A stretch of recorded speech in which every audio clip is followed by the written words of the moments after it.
Nicholas one रूस के सम्राट, कांग्रेस पोलैंड के राजा और 1825 से 1855 तक फिनलैंड के ग्रैंड ड्यूक थे। निकोलस वन का जन्म गैचिना के गैचिना पैलेस में हुआ था, जो रूसी सिंहासन के उत्तराधिकारी ग्रैंड ड्यूक पॉल के 9वें बच्चे थे। निकोलस के जन्म के 4 महीने बाद उनकी दादी कैथरीन द ग्रेट की मृत्यु हो गई और उनके माता पिता रूस के सम्राट और महारानी बन गए। 800 में 4 साल की उम्र में निकोलस को रूस का ग्रैंड प्रायर नामित किया गया और माल्टीज क्रॉस पहनने का अधिकार दिया गया। निकोलस बड़ा होकर एक अच्छा युवक बन गया। रिया स्नोव्स्की ने उनके बारे में कहा कि वह यूरोप में सबसे सुंदर आदमी है, लेकिन एक आकर्षक व्यक्ति भी है जो महिलाओं की संगति का आनंद लेता था और अक्सर पुरुषों के साथ सबसे अच्छा व्यवहार करता था। 13 जुलाई 1817 को निकोलस वन ने प्रशिया की राजकुमारी शार्लोट से विवाह किया, जिन्होंने रूढ़िवादी धर्म अपनाने के बाद अपना नाम अलेक्जेंड्रा फेडोरोवना रख लिया। जल्द ही प्रशिया की राजकुमारी शार्लोट अपने पहले बच्चे के साथ गर्भवती हुई। अलेक्जेंड्रा मॉस्को चली गई, जहां 29 अप्रैल 1818 को उसने अपने पहले बेटे, भावी जार अलेक्जेंडर II को जन्म दिया। अगले वर्ष 18 अगस्त 1819 को क्रास्नोए सेलो में उसकी एक बेटी, ग्रैंड डचेस मारिया निकोलेवना पैदा हुई। 1832 तक निकोलस और अलेक्जेंड्रा के 7 बच्चे हो गए थे, जिनका पालन पोषण उन्होंने बड़े ध्यान से किया। 1837 में जब विंटर पैलेस का अधिकांश हिस्सा आग से नष्ट हो गया था, निकोलस ने कथित तौर पर एक सहायक से कहा, बाकी सब कुछ जल जाने दो, मेरे लिए सिर्फ मेरे अध्ययन कक्ष में पत्रों का वह छोटा सा डिब्बा बचा है जो मेरी पत्नी ने मुझे तब लिखा था जब वह मेरी मंगेतर थी। 25 साल से अधिक समय तक निष्ठा रखने के बाद निकोलस ने एक रखेल बना ली, वरवरा नेलिदोवा, जो अलेक्जेंड्रा की दासियों में से एक थी, क्योंकि डॉक्टरों ने महारानी को उनके खराब स्वास्थ्य और बार बार होने वाले दिल के दौरे के कारण यौन गतिविधि से मना कर दिया था। 1860 की शरद ऋतु में उनके डॉक्टरों ने उनसे कहा कि यदि वह एक बार फिर दक्षिण की यात्रा नहीं करेंगी तो वह सर्दियों में जीवित नहीं रह पाएंगी। 1 नवंबर 1860 को 62 वर्ष की आयु में उनकी नींद में ही मृत्यु हो गई। 2 बड़े भाइयों के साथ शुरू में ऐसा लग रहा था कि निकोलस कभी जार नहीं बन पाएंगे। हालांकि चूंकि अलेक्जेंडर और कॉन्स्टेंटाइन दोनों ही वैध पुत्रों को जन्म देने में असफल रहे, निकोलस को पहली बार इस बात का एहसास हुआ कि एक दिन वे शासन कर सकते हैं, या कम से कम उनके बच्चे सफल हो सकते हैं। 1825 में जब जार अलेक्जेंडर की टाइफस से अचानक मृत्यु हो गई, तो निकोलस कॉन्स्टेंटाइन के प्रति निष्ठा की शपथ लेने और खुद के लिए सिंहासन स्वीकार करने के बीच फंस गए। यह अंतराल तब तक चला जब तक कॉन्स्टेंटाइन, जो उस समय वार्सो में थे, ने आधिकारिक तौर पर उत्तराधिकार के अपने अधिकार को खो दिया। जार अलेक्जेंडर द्वारा कॉन्स्टेंटाइन की अपनी दूसरी पत्नी जोआना ग्रुड्जिंस्का से शादी की शर्त के रूप में यह आवश्यक था। 25 दिसंबर को निकोलस ने सिंहासन पर अपने प्रवेश की घोषणा करते हुए घोषणा पत्र जारी किया। इसके कारण 26 दिसंबर 1825 को डिसेंबरिस्ट विद्रोह हुआ, जिसे निकोलस ने तुरंत दबा दिया। निकोलस आई के राज्याभिषेक के अवसर पर 3000 युवा सैन्य अधिकारियों और अन्य उदारवादी नागरिकों ने प्रदर्शन किया। यह प्रदर्शन सरकार को संविधान और सरकार के प्रतिनिधि स्वरूप को स्वीकार करने के लिए मजबूर करने का एक प्रयास था। निकोलस ने शाही रूसी सेना को प्रदर्शन को कुचलने का आदेश दिया। निकोलस ने इस चांसलरी का नेतृत्व करने के लिए अलेक्जेंडर बेंकेंडॉर्फ को नियुक्त किया। बेंकेंडॉर्फ ने अपने कार्यालय में 300 जेंडरमिस और 16 कर्मचारियों को नियुक्त किया। उन्होंने मुखबिरों को इकट्ठा करना और मेल को रोकना शुरू कर दिया। जल्द ही यह कहावत प्रचलित हो गई कि सम्राट को सूचना दिए जाने से पहले किसी के घर में छींकना असंभव है। इस प्रवृत्ति के अपवाद के रूप में फिनलैंड पोलैंड में नवंबर विद्रोह को कुचलने में फिनिश सैनिकों की वफादार भागीदारी के कारण आंशिक रूप से अपनी स्वायत्तता बनाए रखने में सक्षम था। रूस का पहला रेलवे 1825 में खोला गया था, जो सेंट पीटर्सबर्ग और त्सारस्कोए सेलो के उपनगरीय निवास के बीच 26 किलोमीटर की लाइन थी। दूसरा सेंट पीटर्सबर्ग मॉस्को रेलवे था। 1855 में रूसी रेलवे की केवल 920 किलोमीटर लंबाई थी। 1833 में राष्ट्रीय शिक्षा मंत्रालय के सर्गेई उवारोव ने शासन के मार्गदर्शक सिद्धांत के रूप में रूढ़िवाद, निरंकुशता और राष्ट्रीयता का एक कार्यक्रम तैयार किया।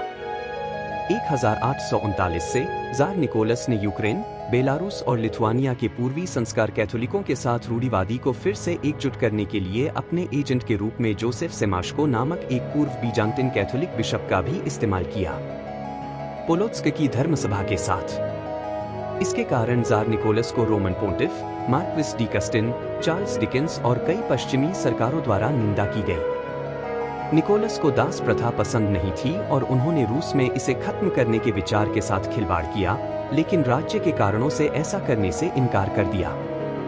उन्हें अभिजात वर्ग से डर था और उनका मानना था कि अगर उन्होंने दास प्रथा को खत्म कर दिया तो वे उनके खिलाफ हो सकते हैं। हालांकि उन्होंने अपने मंत्री पावेल किसेलेव की मदद से क्राउन सर्फों की स्थिति को सुधारने के लिए कुछ प्रयास किए। अपने शासनकाल के अधिकांश समय में उन्होंने रूस में जमींदारों और अन्य प्रभावशाली समूहों पर अपना नियंत्रण बढ़ाने की कोशिश की। 1831 में निकोलस ने नोबल असेंबली में वोटों को 100 से ज्यादा सर्फ वाले लोगों तक सीमित कर दिया, जिससे 21,916 मतदाता रह गए। 1841 में भूमिहीन रईसों को जमीन से अलग सर्फ बेचने पर प्रतिबंध लगा दिया गया। 1845 से रैंक की तालिका में 5वें सबसे ऊंचे रैंक को प्राप्त करना कुलीन होने के लिए आवश्यक था, पहले यह 8वां रैंक था। पोलिश संविधान के अनुसार निकोलस को 12 मई 1829 को वार्सो में पोलैंड के राजा का ताज पहनाया गया था। वे पोलैंड के राजा का ताज पहनने वाले एकमात्र रूसी सम्राट हैं। निकोलस आई के तहत यूक्रेन के यहूदी कृषि उपनिवेशीकरण साइबेरियाई यहूदियों के यूक्रेन में स्थानांतरण के साथ जारी रहा। यूक्रेन में यहूदियों को जमीन खरीदने का अवसर दिया गया, जिससे उनके परिवारों का भरण पोषण करने के लिए बहुत कम पैसे बचे। दूसरी ओर इन यहूदियों को जबरन सैन्य भर्ती से छूट दी गई थी। निकोलस आई के तहत रूसीकरण के उद्देश्य से यहूदियों की शिक्षा में सुधार करने के प्रयास किए गए। तलमूड के अध्ययन को नापसंद किया गया। निकोलस आई ने यहूदी पुस्तकों की सेंसरशिप को और कड़ा कर दिया, क्योंकि उन्होंने यहूदी पुस्तकों को केवल जिटोमिर और विल्ना में ही छापने की अनुमति दी। निकोलस की आक्रामक विदेश नीति में कई महंगे युद्ध शामिल थे, जिसका साम्राज्य के वित्त पर विनाशकारी प्रभाव पड़ा। निकोलस ने अपनी बहुत बड़ी सेना पर खूब ध्यान दिया। 60 से 70 मिलियन लोगों की आबादी में सेना में 10 लाख लोग थे। उनके पास पुराने उपकरण और रणनीति थी, लेकिन जार, जो एक सैनिक की तरह कपड़े पहने हुए था और खुद को अधिकारियों से घिरा हुआ था, 1812 में नेपोलियन पर जीत पर गर्व करता था और परेड में अपनी चतुराई पर बहुत गर्व करता था। उदाहरण के लिए, घुड़सवार सेना के घोड़ों को केवल परेड संरचनाओं में प्रशिक्षित किया गया था और युद्ध में उनका प्रदर्शन खराब था। चमक और चोटी ने उन गहरी कमजोरियों को छिपा दिया जिन्हें वह नहीं देख पाया। उन्होंने अपनी अधिकांश नागरिक एजेंसियों के प्रभारी जनरलों को उनकी योग्यता की परवाह किए बिना नियुक्त किया। विदेश नीति में निकोलस आई ने सत्तारूढ़ वैधता के रक्षक और क्रांति के खिलाफ संरक्षक के रूप में काम किया। यह अक्सर देखा गया है कि ऐसी नीतियों को ऑस्ट्रियाई राजदूत काउंट कार्ल लुडविग वॉन फिकवेलमोंट के माध्यम से मेटरनिक प्रतिक्रांतिकारी प्रणाली से जोड़ा गया था। निकोलस ने यूरोपीय महाद्वीप पर क्रांति को दबाने की पेशकश की, अपने सबसे बड़े भाई अलेक्जेंडर आई द्वारा निर्धारित पैटर्न का पालन करने की कोशिश की, जिससे उन्हें यूरोप के जेंडर में का लेबल मिला। अपने उत्तराधिकार के तुरंत बाद निकोलस ने कांग्रेस पोलैंड में संवैधानिक राजतंत्र के तहत मौजूद स्वतंत्रता को सीमित करना शुरू कर दिया। 1830 में डच के खिलाफ बेल्जियम के विद्रोह के बारे में जानने पर निकोलस क्रोधित हो गए और उन्होंने शाही रूसी सेना को संगठित होने का आदेश दिया। 1815 में निकोलस फ्रांस पहुंचे, जहां वे ऑरेलियंस के ड्यूक लुई फिलिप के साथ रहे, जो जल्द ही उनके सबसे अच्छे दोस्तों में से एक बन गए। ग्रैंड ड्यूक की व्यक्तिगत गर्मजोशी, बुद्धिमत्ता, शिष्टाचार और शालीनता से प्रभावित हुए। नवंबर विद्रोह के बाद 1831 में पोलिश संसद ने निकोलस को पोलैंड के राजा के रूप में पदच्युत कर दिया, क्योंकि उन्होंने अपने संवैधानिक अधिकारों में बार-बार कटौती की थी। निकोलस ने पोलैंड में रूसी सैनिकों को भेजकर प्रतिक्रिया व्यक्त की और विद्रोह को क्रूरता से कुचल दिया। फिर निकोलस ने पोलिश संविधान को पूरी तरह से निरस्त कर दिया और पोलैंड को विस्तुला लैंड नामक एक प्रांत का दर्जा दिया। इसके तुरंत बाद निकोलस ने पोलिश संस्कृति को दबाने की नीति अपनाई, जिसकी शुरुआत पोलिश कैथोलिक चर्च के दमन से हुई। 1840 के दशक में निकोलस ने 64,000 पोलिश कुलीनों को सामान्य श्रेणी में ला दिया। 1848 में जब क्रांतियों की एक श्रृंखला ने यूरोप को हिलाकर रख दिया, निकोलस प्रतिक्रियावाद के मामले में सबसे आगे थे। 1849 में उन्होंने हंगरी में क्रांति को दबाने के लिए हैब्सबर्ग की मदद की और उन्होंने प्रशिया से उदार संविधान को न अपनाने का भी आग्रह किया।